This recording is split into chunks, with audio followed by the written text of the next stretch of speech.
I'm a god. Well, what if there is no tomorrow? I'm a god. There wasn't one today. Hello, and welcome to another episode of It's Time to Rewind, a podcast stuck in its own time loop right along with the movies we discuss. And this season, we're taking a look at Groundhog Day, after day, after day, after day. I'm your host, Bubba Wheat from Flights, Tights, and Movie Nights, and in this episode, we're discussing Phil's 30th Groundhog Day that starts at 77 minutes and 52 seconds, with Phil joyfully greeting the man at the top of the stairs at the Cherry Street Inn, and ends at 78 minutes and 31 seconds with Phil attempting to learn the scales on piano. Today, once again, my guest is David Brooke from Blueprint Review. How are you doing today? Not bad. Glad to be back. Let's get right into it. I think it's interesting we get this joyful greeting of the man who Phil had previously called pork chop. Very angrily. Yeah, he has a quite poetic response this time. It's quite, yeah. When asked if the groundhog is going to see his shadow, he responds, and winter slumbering in open air wears on his smiling face a dream of spring. And this poem is actually Work Without Hope by Samuel Taylor Coleridge. And the last two lines of that poem are, "Work without hope draws nectar in a sieve, and hope without an object cannot live." And I think that is very fitting for this movie and where Phil is, because it's the meaning behind the poem is that basically working without hope is meaningless. You need to have some sort of goal or purpose for your work to mean anything. Just like at the beginning of the movie, Phil was working without a real purpose in his job. He was just kind of floating through life, waiting for a promotion or move to a bigger studio. And then the movie shows us this through this montage of his learning to play piano and this goal that we talked about yesterday of him becoming a better person, becoming basically more like Rita, who is his idea of like the perfect person. And that Rita is his goal, but not as a conquest as it was earlier in the movie, but as a goal of being a better person like her. Yeah, aspiring to be like her. Yeah, Mm-hmm. More aspirational. I think just a bit of a slight tangent. I think that the quote that he gives to the I don't want to pork chop. I don't know what else to call him, but the is that to me also suggests, going back to what I said on the last episode about the length of time he's in there, because there's a lot of suggestions with that, and also when he's trying to chat up Rita, it sounds like he's become well read, like he's read loads of poems, and to me that's another suggestion why he's been there longer than you think. I think he's had time to read loads of novels and French poetry and this as well. That's not even French poetry, so he's I don't know. Again, to me, it sounds like he's been there a while and he's been bored and has just done all sorts. Yeah, that actually brings up something that's interesting that was actually in an earlier version of the script, because originally an idea that they had for Phil to mark the passage of time, since every day is the same, is in the Cherry Street Inn there was supposed to be like a library, like a wall of books. And they would show him every day he would take a book out and read one page of the book and then put it back. And then he actually, the party at the end was actually a party that he was putting together to celebrate basically his birthday, of him finishing the entire shelf. Wow. So if you can imagine how many pages in a book, how many books on the shelf, long time, yeah. Yeah, that gives you an idea of how long that they, at least in the early version, how long they thought that Phil was supposed to be trapped in here. We're back, and in this one, which I think it's weird that he's mixing this Italian, like this buongiorno and ciao, with this English poet. I think it would have made more sense if he would have chosen like an Italian poet, or if he was acting French and went to a French poet, especially because that would tie in with Rita and her love of French poetry. Yeah, so I guess this suggests he's going further than just trying to impress Rita, and he's discovering more literature and poetry and expanding himself, not just trying to impress someone. And not only that, but he is enjoying February 2nd again. This is really a stark contrast. Even like in just a couple days earlier, whenever he did have that, like the science project day with Rita, which was a very lovely day, but he was very quiet and reserved throughout that entire day.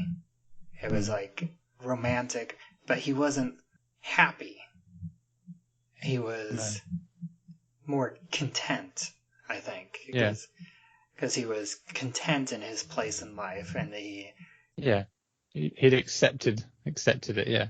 And here it's back to enjoying it like he was back in the earlier stages of the movie, whenever he was enjoying it in a completely different way, where he was robbing armored cars, going out with random women. Yeah. Eat as much as he can. Yeah. And I did relate it to like the 7 deadly sins, where he was indulging in the sins of like lust and greed and gluttony. And now I didn't look them up because I just thought about it now, but this is almost like he's going to the complete opposite, and the however many virtues. I don't think I don't remember if there's 7 virtues or if there's like a different number, and I don't know off the top of my head what those are either, but this is like he's instead of going towards the sins, he's going towards the virtues. Yeah, he's kind of found no fulfillment from the sins. He's had enough of them. They've not left him empty. And then he gets back into his piano lesson, where I think I love the facial acting on Peggy, the piano teacher. It really reminds me, once again going back of like whenever Phil tries Sweet Vermouth for the first time, and he has this great facial acting. It's like the same kind of thing, where he's like trying to act like he's enjoying it, but he doesn't enjoy it at all, and that's exactly what the piano teacher is doing. It's like definitely. I do like the fact it shows a couple more of the piano lessons. It just show like a gradual development, rather than just kind of have that first lesson and then jump straight to where he gets to later on. And then, you mentioned last time that you wouldn't necessarily start in at scales. So, like, if you were teaching Phil, like, where would you start out, and like, when would you bring in the scales? I usually, as I say, I've been teaching my girls, but they're quite early. Well, they've played for a while, but they're very young. They haven't got mega far with it, but you'd always start really with middle C. You show them where middle C is, and it's about getting your hands in the right position and getting used to rhythms. Because it looks like he's got sheet music in front of him as well. So if we're teaching sheet music, you start with one note, you show where it is on the sheet music, and you learn about rhythms. So you'd play middle C in crotchets, in left hand and right hand. It's super simple, and then you gradually build in more notes is how you'd normally do it, rather than straight away throwing scales at you. It's I guess it's still straightforward if you're just doing da da da da da, because the notes are just next to each other. But I think especially if it shows him, as I say, using sheet music and such like that, you wouldn't jump straight into it. There's more to learn before that. But obviously this lesson isn't necessarily the next day. This could be a few days later, or what have you. So it's fair enough to be doing scales now, although he was doing them before, so maybe. Although I haven't got to the other episode yet, I won't jump forward. So yeah, I mean, there are different ways of teaching, but generally in all the kind of teach piano sort of books that I've used, it always starts on those single notes, and the hand positions are important, and learning uh, different style and different length of notes, different tempos and things. Not tempos overall, but just your crotchets and your quavers and stuff like that. So Yeah. when did you start? When did you learn to play the piano? Oh, a long time ago. I started very young. I think I can't remember I won't say, I think I was 5, but it might have been younger actually. But I was very young, and now I'm 39, so I played for a long time. Although that suggests that I'd be some kind of piano genius because I've played for 34 years. But I've had quite a few breaks. Like when I played a lot until kind of university, and then I didn't have a piano at uni. I had a really dodgy keyboard, and I didn't really enjoy playing it, and I was too busy doing other student sort of university things. And then after uni, I just didn't play as often. I played now and again, and then I moved away from home, and only kind of played when I went home. But I've been picking up again more recently. The last few years, I played a lot more now. I joined a band, and I play for my kids a lot, and I'm enjoying getting back into it. But yeah, I've played for a long time, so I'm not bad. I'm not as good as someone who's played for 36 years, whatever it is, 34 years should be. But yeah, I'm pretty good. I can hold my own. I'm quite good at sight reading. Is kind of my thing. I'm terrible at remembering songs, but I'm good at getting a book out and saying, oh, I'll give that a go, and just playing it. As long as I know the tune. If you don't know the tune, it's always a bit harder. But yeah, kind of sight reading is my thing. So I have piles and piles and piles of sheet music books in my bedroom because I love just kind of giving all sorts a go. Yeah. So I think my next question is probably going to be more difficult for you to answer, since it sounds like you basically grew up playing the piano. But Yeah. do you remember how long, like, you said that you started playing about 5 years old. Do you remember how old you were whenever you were able to, like, competently play, a song well? It depends what you class as a song. I mean, you start playing a little tunes and stuff very early on. It'd just be after Yeah, I think the only song that I personally ever learned to play on the piano was Mary Had a Little Lamb. Yeah, I mean, stuff like that you do pretty quickly. And I mean, the very first thing you play is usually could be called a song, but it's just like middle C, left hand, right hand, middle C is like the first thing you usually play. But all it is one note, but it's still technically a song. But I guess, it depends where you draw that line. But I guess if you're talking about playing something like slightly more complicated, like that has chords. Like a simple classical piece or something. Yeah, something that has a bit more chords. I've been teaching my girls for almost a year now, and my eldest is playing sort of more tuneful stuff now. It's still not mega complicated. Like if you'd usually go. Most people would learn weekly, have weekly lessons, then you kind of practice by yourself in between. And I think you'd probably start to play some more recognizable sort of tunes maybe a year. I don't know, it's been a while, and it depends on the age. I think the trick with Groundhog Day, I guess we might get more into this in the next episode, but is obviously he can do it every day and have and he's paying her £1,000, so we could have quite an extensive kind of intense lesson each day, just back to back. Whereas usually you'd have like, I don't know, half an hour max kind of lesson with a teacher, and then you'd kind of noodle a bit in your own time. But half the time kids don't practice every day. They'll practice maybe two or three times away from the lesson. And so it's a much slower process, and you just play for 10 minutes a day or whatever. But obviously Phil has the opportunity to he could just sit there and play for hours and really blitz through it. Yeah, and of course, $1,000, he could be getting like multiple hours of instructions from this piano teacher, because it looks like he's showing up there like middle of the day. It could be like early afternoon, so he could be getting like 3 or 4 hours of one-on-one instruction every day. Absolutely.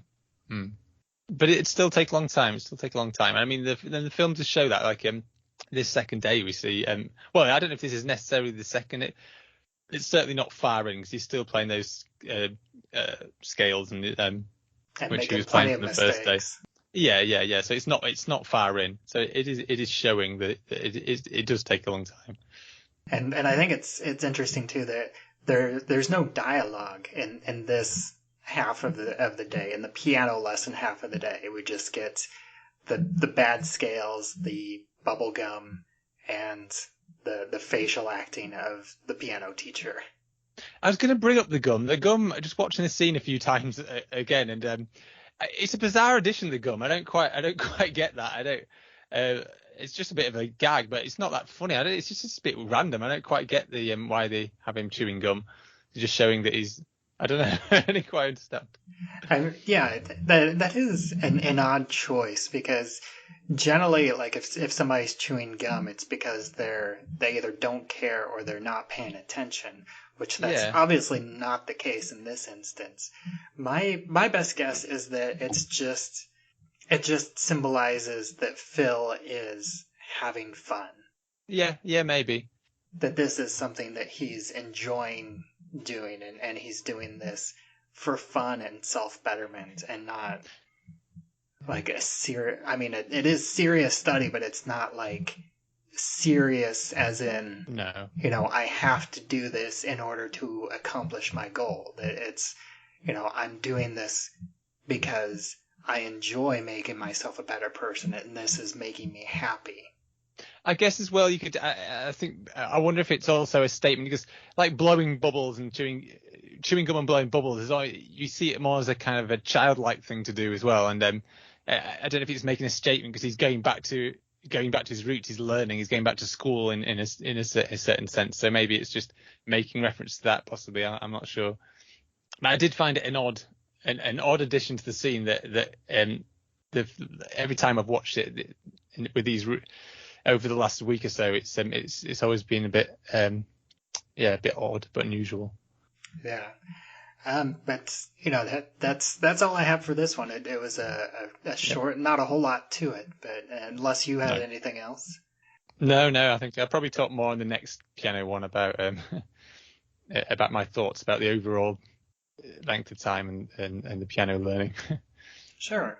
All right, well, thanks once again for joining me. And why don't you go ahead and take a minute to let everybody know where they can find you online. Yeah, well, I run blueprintreview.co.uk, writing plenty of film reviews, some soundtrack and game reviews too, but mainly films.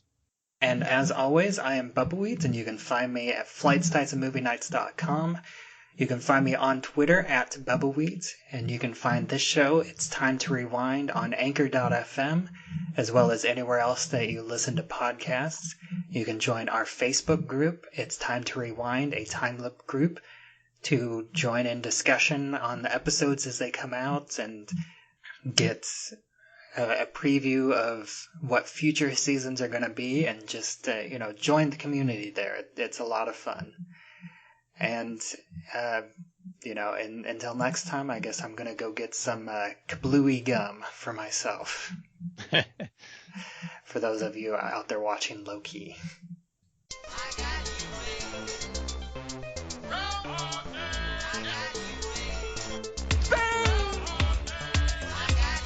I'm a god. Well, what if there is no tomorrow? I'm a god. There wasn't one today. Winter, slumbering in the open air, wears on his smiling face a dream of spring. Ciao. Ciao.